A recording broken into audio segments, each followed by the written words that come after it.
Welcome back to NostalgiaCast. I'm Johnny, And I'm Darin. and today we're going to talk about a movie that I had not seen, and which is the reason why we're doing this movie. But Darin, American Graffiti, directed by George Lucas, Hmm? 1973, Yep. takes place in the year 1962. Um, anyway, yeah, since we're doing 70s, I figured, what the heck? Why not talk about American Graffiti? I've never seen it. I Yeah. mean, I've seen, clips here and there. I've seen, the cars, and I've heard this, some of the songs from the soundtrack, and I knew basically what it was and what it was all about, but never sat through all the way through. Never really had a desire to.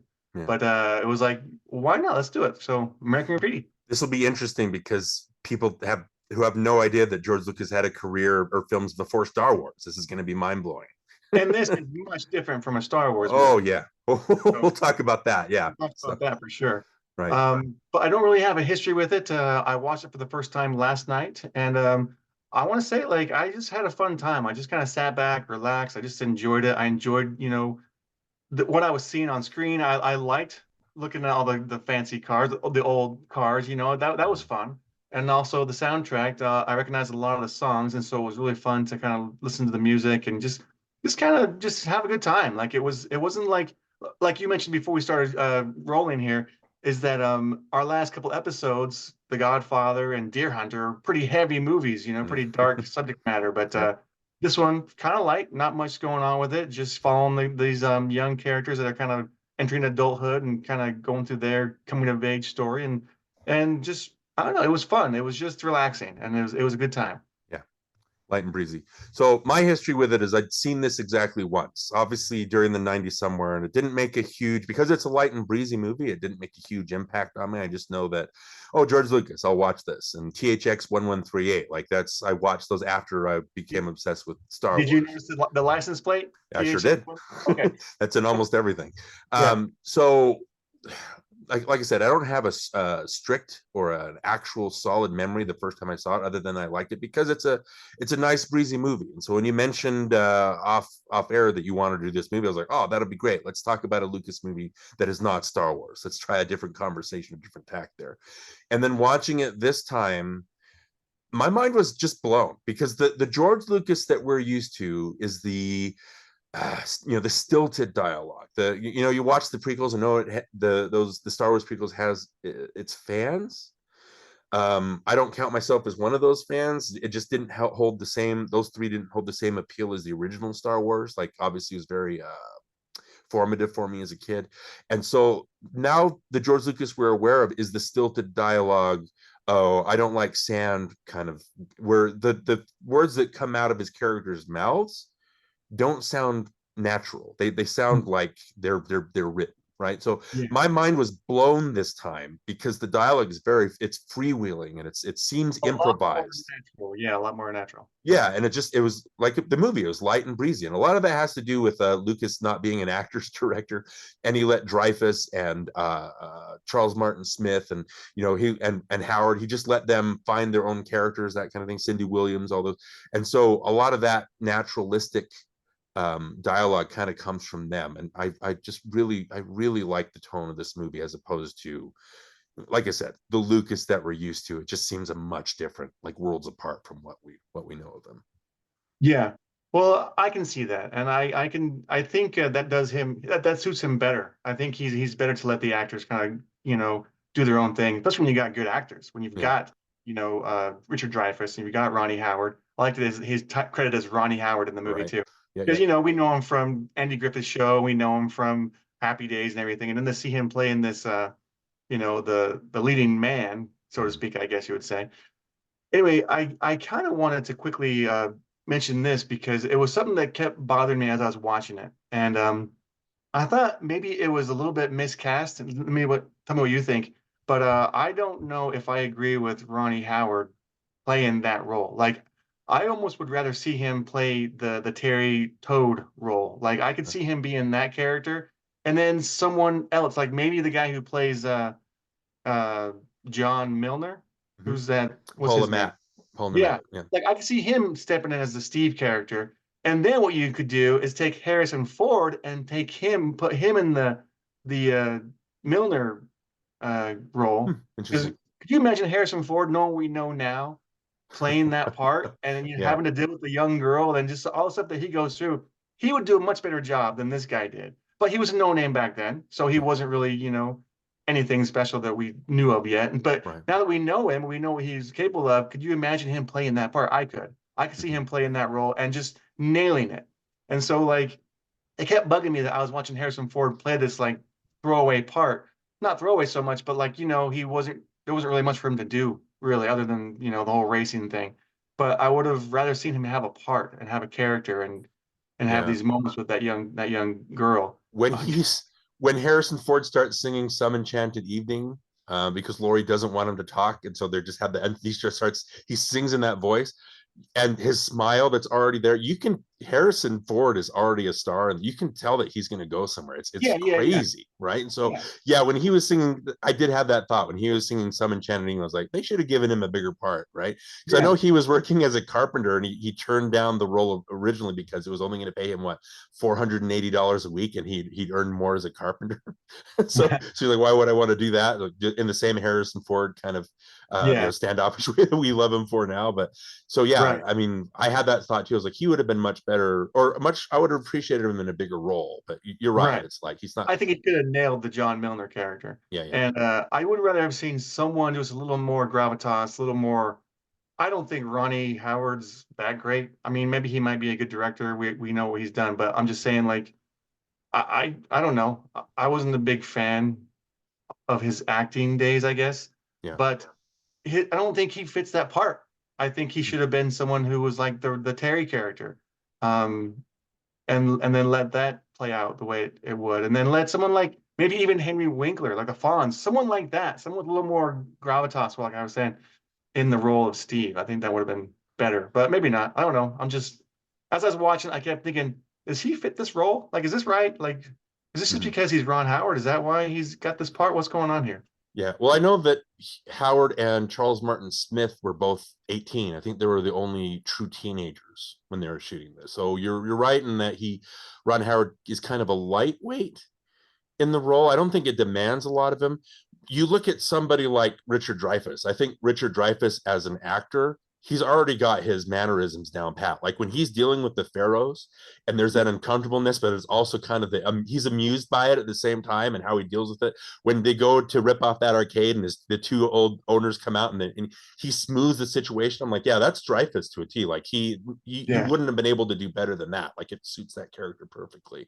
yeah, I thought he Um, was great. He yeah, was great. yeah. And so, but yeah, and then Candy Clark is great. Mackenzie Phillips is great. You know, the women I didn't really have a problem Cindy with at all. Williams. Yeah, she was great. Wolfman Jack obviously is fantastic. But yeah, you're right. I mean, I don't have any. I can't disagree with that.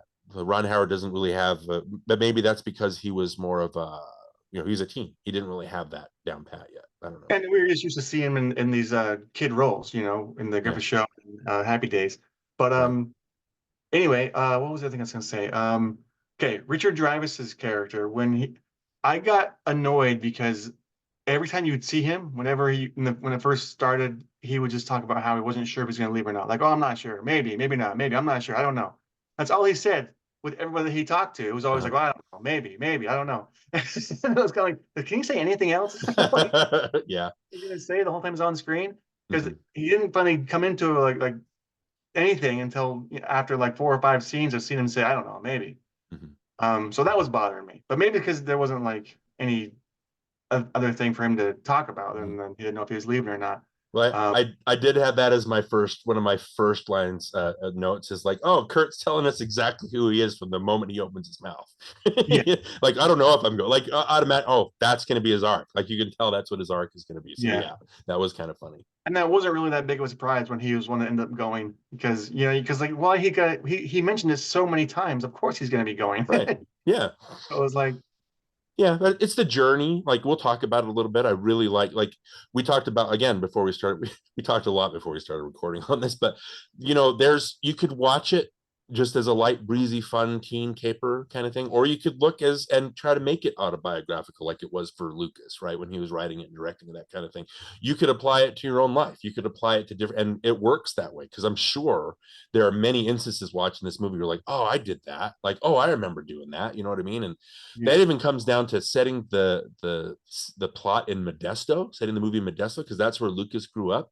And I tweeted like I was watching the movie, and I had a couple of people say, oh, people that were alive during that time are saying that this is spot on, like the attitudes and the dialogue and it's exactly how it was. And I think that gives the movie, again, you're looking at Star Wars, which is great. Star Wars is very formative. It was Jaws and Star Wars are probably the two most formative, and Superman in a way, but of my moviehood when I was like getting used to movies, right? So nothing against Star Wars, but that's a pastiche. It's a different kind of thing. It's taking all these different, like, oh, let's take the Man of a Thousand Faces, let's take Akira Kurosawa, let's take westerns and all this, and let's put it in this bowl and let's mash it up, right? But Mhm. American Graffiti is different because this is his life. These are his experiences, and I think that really it gives this movie it gives this movie that breeziness. You know what I mean? It makes it kind of exciting to watch. And again, you could just put this on in the background. It's a sigh of relief kind of movie, right? And that's a lot. I don't know you know what I'm saying. It's a lot easier to take in, I think, Yeah. than the Star Wars is. And I think too, when you're first starting out, that's what you do. You write what you know, and that's what he did. He was writing what he knew. Yeah. Um, Here, I want to say this. As I was watching it as well, I was thinking, so is this just George Lucas saying, "Hey, look at this cool car. Hey, listen to this song. Oh, Yeah. wait, here's another cool car. Oh, by the way, here's another cool song. Isn't Yeah. this isn't that song cool?" Like that's how it felt to me, Right. and it just kind of just was never ending. And I mentioned this before on our show that my biggest pet peeve is when a movie just underscores everything or has the soundtrack under the entire movie. And there's never a break from any music. Like I really want the music to enhance a scene and kind of like take me to a place. But when it never stops, it gets annoying. And you're like, are we ever gonna have a moment to breathe? You know, with no music or no soundtrack. And this movie, there's like never break. And so I was like, man, another song. Even though I like the songs, I mean, I recognize the Beach Boys. I recognize, the Crickets and all these bands with these songs because my parents grew up in that generation, and so Yeah. they would play these songs, and so I know these songs, and so that was fun, but still was like, man, can we have a minute, please, just to sit without listening to another song? Yeah. But what do you Well, think? we mentioned that during our Transformers the movie episode. That's one of the things you talked about, like the score, the Vince DiCola score for that, and the song score is relentless. Like it never stops, and it's really with that movie. I just think it's loud. With this, it's part of the soundscape of this movie. I get that you want to establish the time or whatever, and when the music was popular. The thing that you say like, oh, wasn't this a cool song or this is a cool car, that kind of thing is like it reminds, since this is about teenagers hanging out, it reminded me of when we used to hang out as teens. We'd cruise Main Street or whatever, and we'd listen to songs, we'd joke around, we'd meet up with friends or kind of friends or acquaintances or enemies, just in our daily lives and that kind of thing. But with the 50s music, what's great is, and I don't know if we've talked about this on the pod before, but you and I met during a play in junior high school, right? It was called Time and Time Again. It was a Back to the Future slash Grease kind of mix, where it was Grease, Yeah. yeah, but it was about the kid that went back in time and met his parents, that kind of thing. And you were the Biff Tannen character, I guess you could say, Right. and I was the George McFly character. And again, the 50 songs were part of that fabric. And I remember them showing ads in junior high school. We had the TV, like the Channel One or whatever we had in the morning, and they showed ads like, "Come see this play," and they had Bill Haley in the comments singing "Rock Around the Clock," right, or "At the Yeah. Hop." They had that on there, and so when I heard those songs, my brain automatically went to those ads and automatically went to that time. And Yeah. when we did that play, and then we went off for in the summer, I was on a 50s kick. I just listened to nothing but 50 songs. Okay. And so that's how I know all these songs from, because I know I remember, not because I grew up during that time, but because I wanted to listen to that and got in the mood for Yeah. that kind of time period. But I just like it reminded me of when we talk about our experiences like that and how cool stuff like that. It had that kind of feel to the movie that we had when we we're reminiscing.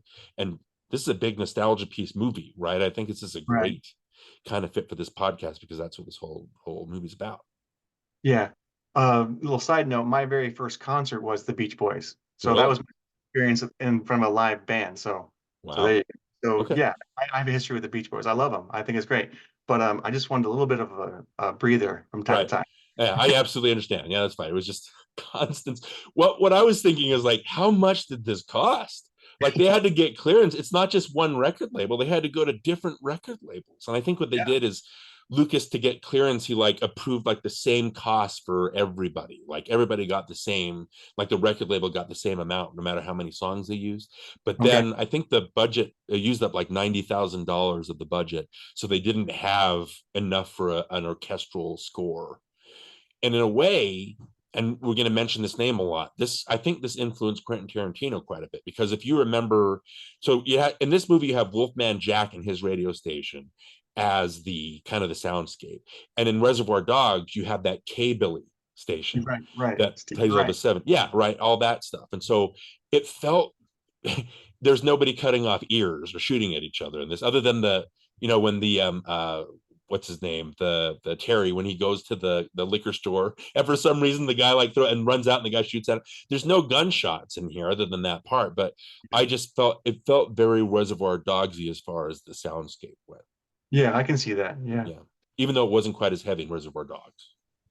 Who are some other directors that are kind of known for having heavy soundtracks in their movies?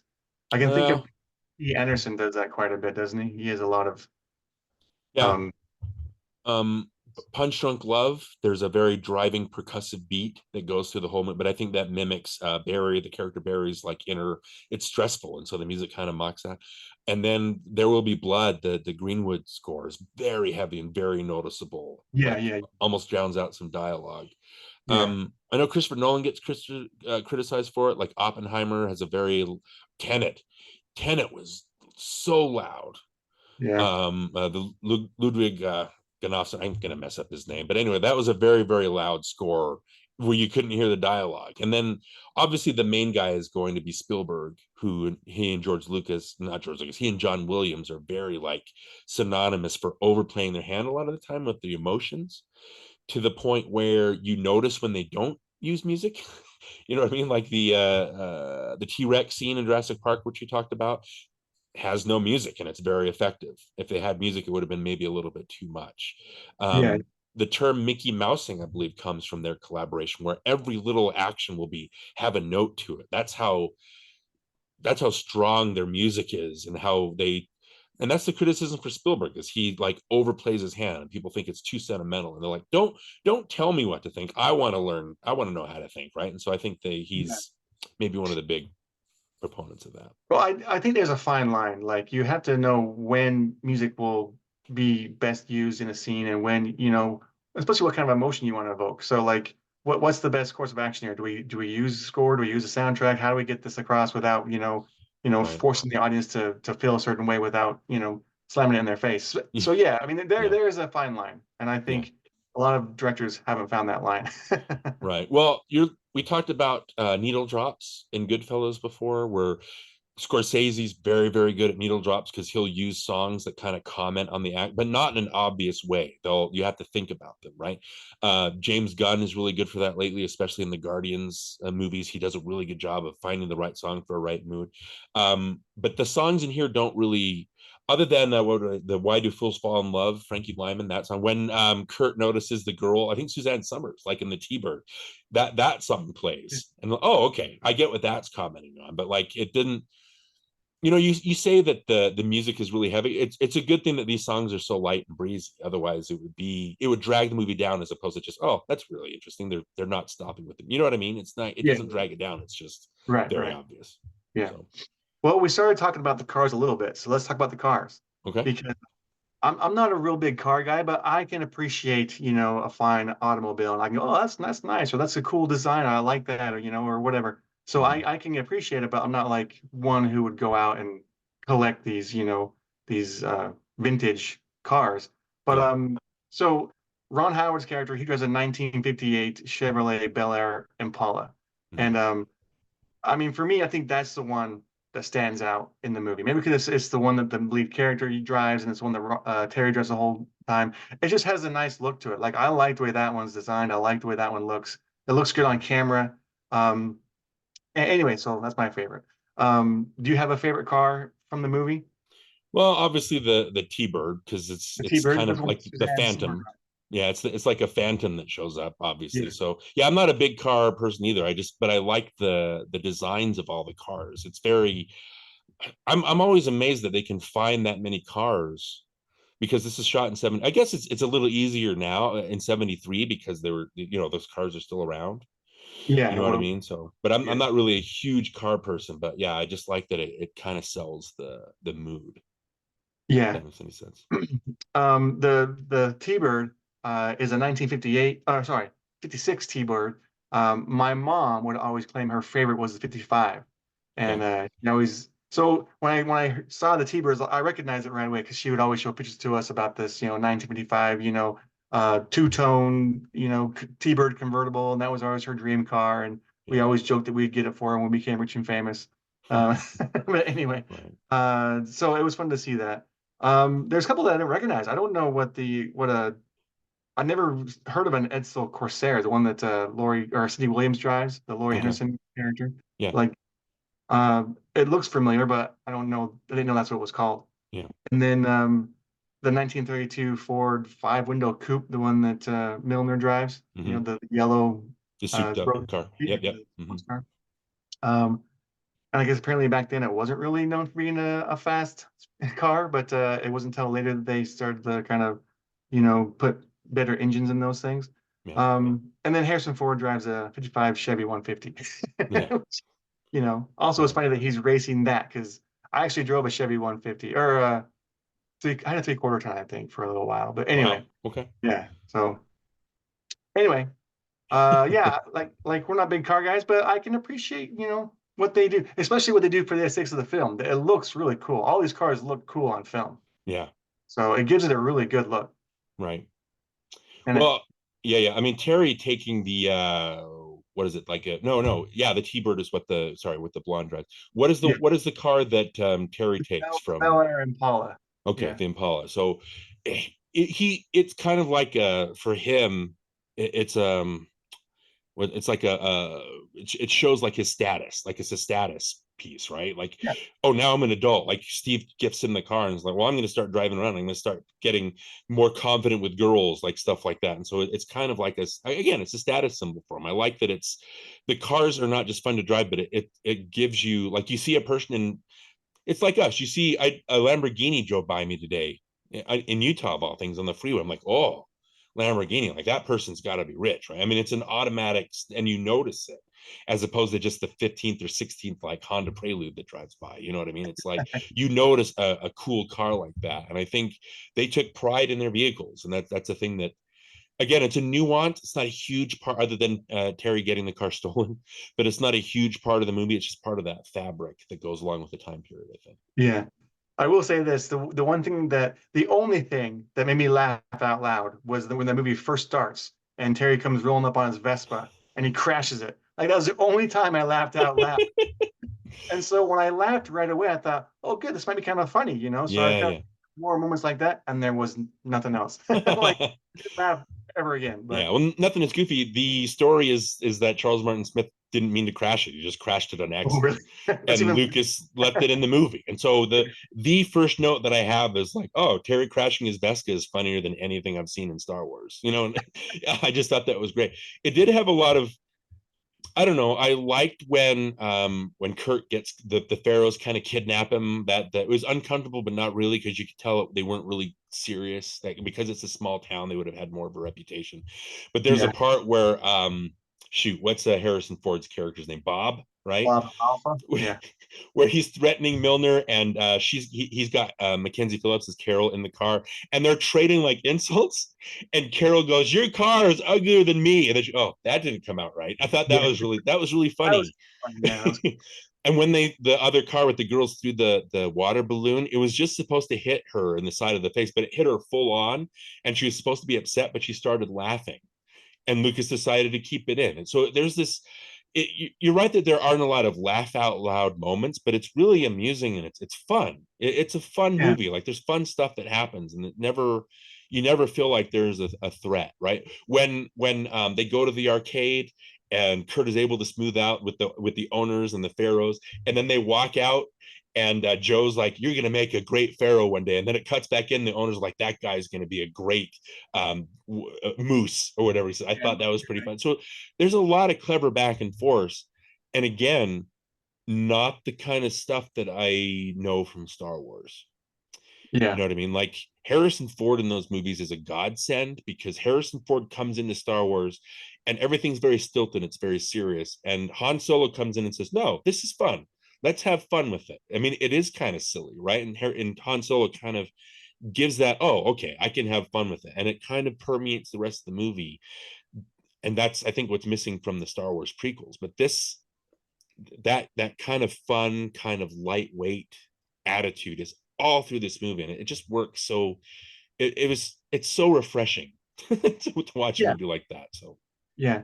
I really enjoyed too watching these actors that we know so well, as their younger selves. mhm. Like that was fun. I was like, look how baby-faced they are. Look how young they look. That was a lot of fun too. To be like, can you believe how young Harrison Ford looks or how young Richard Dreyfuss looks? Mhm. Anyway, Kathleen Quinlan from yeah. Apollo 13. And I'm like, Yeah. that's Kathleen Quinlan. Like, By look the at her, way, she look at her. was Peg, right? Which one was Yeah. Peg? She Which was one the was? one that Lori is talking to, and they talk about, when she's talking about, Steve wants to go and date other people, and so Okay. Peg lets All Lori right. dance with her boyfriend. So I think I told you this, but I've met Kathleen Quinlan. I worked on Humble Pie with her. yes, Yeah, yeah. yes. So So that's must have fun. been great to see her, and then she's nice in real Yeah, life, right? yeah. Awesome. Awesome. That's good. Yeah, you're right though. Baby faces. Even Richard Dreyfuss has kind of a baby face. Did you think Richard Dreyfuss still kind of seemed old for playing like an 18 or 19-year-old? Yeah, I guess I can see that. But it worked. I'm like, well, you're Richard Dreyfuss. You're fun to watch. Yeah, I'll let it yeah, slide. That kind of thing. Anyway. yeah. Well, I don't have much else to say about it other than like we've said, it's a fun movie. It's lighthearted. Mhm. It's not hard to get through. It's even though it maybe is a little bit long, Yeah. and I have a hard time listening to music the entire time. Other than that, like Um, I really enjoyed a lot of this movie, so I don't Okay. have much else to really complain or critique about it. Yeah, it's just a fun thing, right? So I guess, and we can talk about this for the remainder until we kind of wrap up here. But like the meanings of it, we can look at it just like we talked about. It's just a fun kind of breezy entertainment, right? Some of the backstory that I wanted to mention though is this: when Lucas made THX 113, which is a very stilted on purpose movie, and I even think the THX 1138 is more interesting to watch than Star Wars is, but that might be controversial to say. It's just you can tell there's a voice, and Lucas has something he's trying to get like from his student films and things like that. He wants to translate that to the screen. So when he made that, it was a very super serious movie. And then, like we talked about, coming from what USC, is that the college in Yeah, California? That's where Lucas came from. That's where Coppola came from. Spielberg, Scorsese, De Palma. So all these guys we've already talked about during the '70s, they all kind of came into this together. So when they made THX 113, when Lucas made THX 1138, and it was kind of a bomb because it didn't emotionally connect with people. Coppola dared Lucas to make a movie that could be emotional and could involve people. And so that's where this movie came from. Lucas just decided, I'm going to make this personal, make this out of like, take all these things. So like my drag racing experience, right? My nerd experience and stuff, my experience with gangs and stuff like that. The thing with the cop car where they rig the rope to the bumper or whatever, and it breaks, that actually happened. Like Lucas witnessed that happening. So he integrated that. Right. So that was, and he did, like when they made this movie, and again with he's not an actor's director, he let the actors find their stuff, and he did it so fast and shot kind of guerrilla style that the actors kind of had to keep up. So that's why there's like this like breathless feel to the movie, and I think it really works for it because that's the attitude of the filming. But when they finalized it, Universal didn't know what to do with it. They kept it on a shelf, I think, for 6 months, and were surprised when it like hit like the big time, when it just hit a chord and everybody loved it. And what was the budget? It was like $478 million. 400, yeah, what? 470, You mean something like thousand? that. Yeah, 470,000. Sorry, I'm getting the Okay, numbers. And I it say, well, made it made a profit of about 118 million, so it was very profitable, right? It's huge for the studio, Yeah, and nice. help them think, oh, maybe we should give more inexperienced or independent directors like room to play, right? Yeah. And so it became that big of a hit. After this was done, oddly enough, Lucas was going to be, he was the first director attached to Apocalypse Now. He was the first guy that was going to adapt the Conrad novel. But then Coppola, because he had already had The Godfather by this point and The Conversation was coming out, he was able to bankroll that, and he did he did Apocalypse Now. And so they kind of had a falling out because of that. But then it's interesting because More American Graffiti, the sequel to this that Universal was going to make without Lucas's involvement, he ended up shooting some Vietnam sequences. I think that was him trying to get his Apocalypse Now kind of stuff out. But what Well, I hey, think is, go hold ahead, on. go You ahead. mentioned it was autobiographical in a way, and at the end of the movie, it kind of does that thing where it shows this character went off to do Yeah. this one did that. Was any of that? I mean, that's not. That's still fiction, right? Yeah, there's no particular person that it's they're like amalgams of his friends, I believe. So Okay. there's nothing really, but it gives that, and that's great because that was the next topic I was going to, or the next trivia bit I was going to talk about is the title of the movie. They wanted to call it, I think Coppola and the studio were not happy with. They wanted to call it like Rock Around the Block or Once Upon a Time in Modesto or something like that. But Lucas stuck to American Graffiti. And what's interesting about that, and this is kind of leading to a broader topic that I want to talk about, but this is a movie about change, right? There's a change coming. It's not just the light and breezy. You can look at it as, oh, high school is fun. We kind of got through it, right? But now we got to move on to more serious things. It's the same thing with the plot. There are things that are going to change, that are going to happen to the world, that are going to affect these characters, right? So when you get that, where are they now kind of thing, and you find out that Milner was killed by a drunk driver, you find out that Terry disappeared in Vietnam, that kind of thing, it gives this movie a melancholy. And so when you look at the title American Graffiti, it's perfect for it because that basically means that the writing is on the wall. Like there are things that are going to happen that are kind of sinister. Got some sinister happenings that are coming up, right? So I think the title is actually perfect for it. But if you, again, this is the 50s, it was very innocent, like nothing was, everybody was kind of adapting. And what happens, because this is based in 1962, the Cuban Missile Crisis is coming up, the Kennedy assassination is coming up. Yep. So I don't know, like was there any of that you kind of picked up on, that a melancholy at all? No, not really. I mean, I can kind of see where you're coming from there, though, but no, not really. Like I maybe I just wasn't in tune, but Yeah. I didn't really catch any of that. Right. Well, it's definitely there because all these things that are there, it's kind of a portend, a portentous, or things are they're coming in the, because that's just history, right? If you're looking at, it makes such a big deal of it being 1962, and if you're looking at the Kennedy assassination in 1963, that changed the world. Like there was a disillusionment that kind of broke all of that, and so these kids are going on that same path. And I turned to my wife during the movie, and I was like, did you have a hard time like leaving high school mentally? Did you have a hard time leaving it? Because obviously Kurt doesn't want to do serious things, right?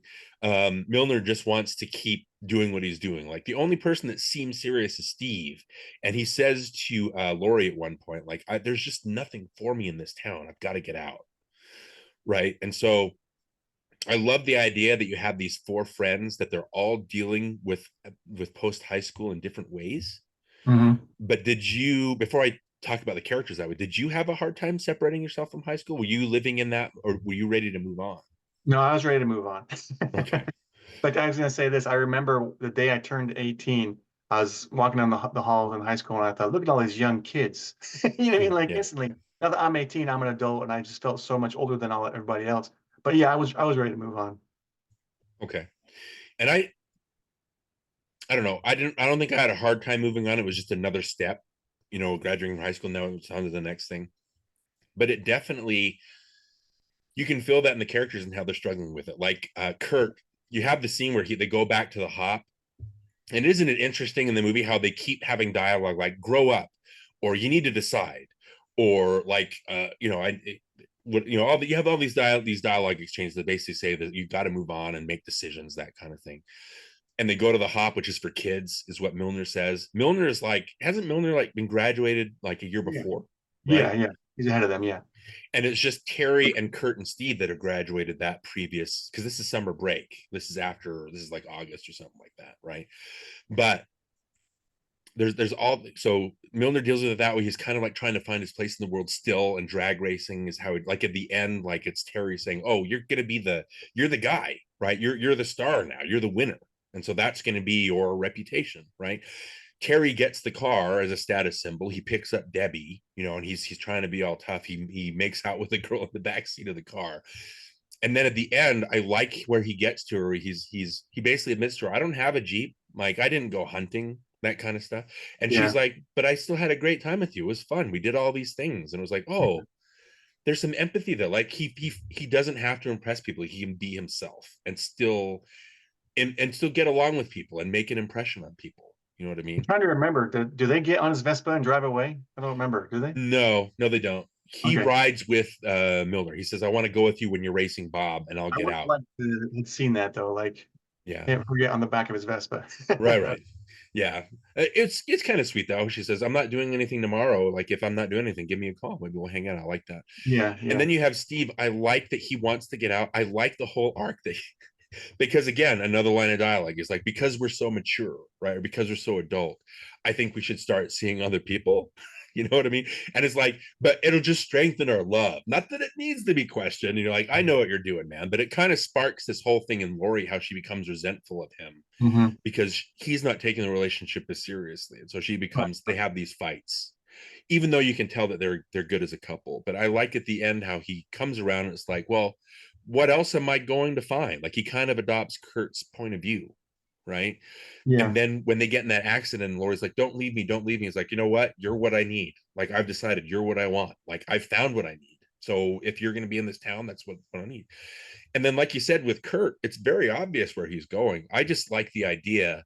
He meets with that teacher outside of the hop or whatever, and the teacher's he's smoking and he's talking about what his life is going to be like. He meets with the Pharaohs. Obviously, he can be a gang member and go and do all these things. He goes and meets, um, uh, all these things. He's just running into these different things that kind of give him an idea of what his life will be like if he doesn't leave. All these options that he has. And when he yeah, goes to see Wolfman Jack, I like that whole scene, but Wolfman Jack's like, get out there, like experience new things. You need to go. And it's so fascinating, even though he's talking in the third person, like he yeah, doesn't in it. I thought that was kind of fun. But like, and I like how Kurt is the guy that goes off. And then it's interesting, he becomes a writer. And so I was like, is Stand By Me a sequel to this? You know what I mean? yes. You know what I mean? Yes, I do. Yeah. But anyway, so I like the arcs that they take, but that's because, and then again, it hits you when you find out that Milner was killed, because that's what he's going to keep drag racing, but he gets killed by a drunk driver, right? When you find out that Terry disappears in Vietnam or is missing in action, right? Vietnam is very clearly, because we talked about that in The Deer Hunter, it's very clearly a time of disillusionment that Hmm. broke everybody's spirit. And so all that is baked into the movie, and it's very, very sad if that's what you're looking for. You know what I mean? Yeah, So what I like too is you're taking the Tarantino kind of aspect. If you look at, say, Once Upon a Time in Hollywood, that's the same thing. It's like DiCaprio and Pitt. They've got these actors, and Margot Robbie. They've got the Sharon Tate. It's the age of the movie star and the stunt man. They're having a fun time just hanging out, but it's all leading to the Manson murders, which hmm, again breaks the spirit of people, and it kind of breaks, and people kind of fall away from, oh, it's not so magical after all. There are real world things we have to deal with here again. So yeah, again, I feel like even though Tarantino is very a very different filmmaker from this Lucas in this movie, in this American Graffiti, but I think Tarantino, because that's what he does, right? I think he kind of took a lot of that from Lucas and kind of implemented that. Did you feel any of yeah, that? yeah. I felt that. I want to say this. Like, I wonder where Lucas would have been if he had kept going with these personal movies, like movies like American Graffiti, instead of jumping into the sci-fi Star Wars, uh, Yeah. genre. What would have happened with his filmmaking abilities, and like, would he have been different? Well, again, controversial. I think Star Wars broke him. I think with Star Wars, because this movie, American Graffiti, was so popular, it led to Lucasfilm. It led to him doing ILM and stuff. It fed into that. And then Star Wars is only more of that, right? Sorry, excuse me. He was trying to be more experimental. He was trying to do different. Star Wars is not, it's not like he was building the Star Wars. It's just like the next thing that he wanted to do. Right, right. So when he became a brand and when that was his whole deal, I think it kind of, I don't know, we're going to have people disagree with this, but he kind of lost touch. There's a personality to American Graffiti that's very empathetic, and you can sympathize with it and you can identify with it. It's very easy to put yourself in these situations. And yeah, with Luke Skywalker, it's easy because we identify with him as we want to get out, we want to experience, we don't want to be trapped in this world, and we want to, you know, we become part of the Force, that whole thing, like something that's bigger than ourselves. But there's, I don't know if Star Wars is identifiable as American Graffiti is, you know, on a personal level. Does that make sense? Yeah. So I agree with that. I wish he would go do more experiment. I need more American Graffitis from him. I don't need any. I need no more Star Wars. Now that it's owned by Disney, I need zero Star Wars. We're Star Wars now. Yeah. If I ever see another Star Wars thing, it's going to be too soon, because it just, the mythology and stuff like that. I just want different. Does that make sense? I just want different tones, and I want to try different things, because I love this Lucas. I adore this Lucas that we see here, even though it's his screenwriters, Gloria Katz and Willard who wrote Howard the Duck for him, of all things. Anyway, they wrote Indiana Jones and the Temple of Doom too, so I guess that kind of makes up for it. But okay. One thing I will say too is, like, even though I enjoyed it and I really liked it, I'm not in a hurry to watch it again. Like, I really don't have a reason to pop it in and watch it anytime soon. You know, if it takes 10, 20 years to watch it again, then fine. You know, maybe that's what's going to happen. But like, there are some movies when they come out, and when I see them, I can't wait to watch it again. You know what I mean? This one was like, yeah, that was fun. That was good. But I'm not in a hurry to watch it again. Does that make sense? Yeah, that makes sense. Not every movie is going to hit you in a certain way, right? I mean, there's a lot of personal stuff in here that we identify with. It's not necessarily because you've experienced before. It's not some, oh, that was like mind opening for me, right? I know what that's like, so I don't need to go and experience this again. But some people do take this very personally. I just think, like I said at the beginning, this blew my mind, because I was like, oh, this is so breezy and it's so fun. Like, what happened to this George Lucas?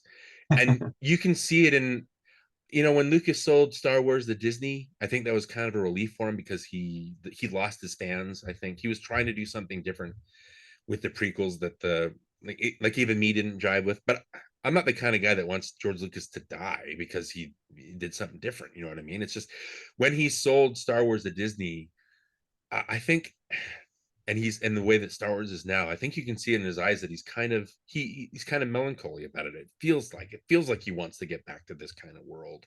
Yeah. So I wish he would. I would like to see, that'd be fun to see that. Yeah. See him make another art house picture like this one. Right. But if I have to say though, I think I do prefer this to Star Wars. Yeah. I really like this. It's very fun. It's a fun time at the movies, and sometimes you just need that. Yeah, I'm glad I finally saw it. Yeah. So there's that. Great. Okay, right. So Darin, what's next? Okay, well, we talked about Orson Welles before, and there's a movie that I think this is another Better Off Dead. I thought that I'd seen this movie, but I don't think I have. I know that I've seen clips of it, but there's a movie from 1972, and it's a faux documentary. It's called F for Fake. Have you heard of it? I've heard of it. I haven't seen it. Okay, so you haven't seen it either. So I don't think I've seen this all the way through. It's like 90 minutes, something like that. So it should be a nice, easy watch. But I've watched more essays and read more articles about the movie. I've spent more time with that than I have actually watching the movie. And so I'm excited to watch it. So yeah, F for Fake. We're finally going to talk about, you know, Orson Welles, the only thing that he was in post 70s was Transformers the movie. We kind of talked about that, which is that's not a sign of his talent. So yeah, F for Fake would be a great one to tackle. I think that'd be great. Okay, that sounds good. Okay, then, for NostalgiaCast, I'm Jonny. And I'm Darin. And the Wolfman is everywhere. All right.